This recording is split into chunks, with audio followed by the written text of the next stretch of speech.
Hey everybody, this is a quick video in case you have Logitech Ultimate Ears UE Drops earbuds and you need to do a reset back to the factory default settings on it. Now you're going to want to do this for one of two reasons. The first one is troubleshooting. If these earbuds are not connecting to your Bluetooth or they're not syncing or pairing with your device, or if you're only getting sound out of the left ear or the right ear, or any kind of issues like that can very often be fixed with a hard reset to the factory default settings, especially if you've already tried just a force restart on them. The second reason you might want to do this is if for whatever reason you just want to wipe all of the pairing history and everything off of here so that we can get started fresh, like these are a new set of earbuds.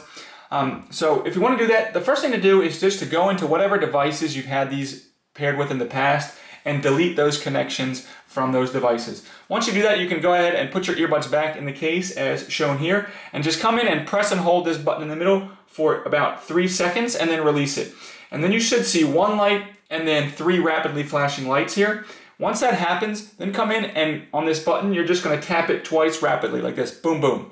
So you'll do your double tap, boom, boom, and then you should see 3 flashing orange lights. Once you see that, just wait for a few seconds. That might go out, and then when that comes back and flashes again, and those orange lights again, that means that the reset has been completed, and you can go ahead and set these earbuds up as a new set of earbuds.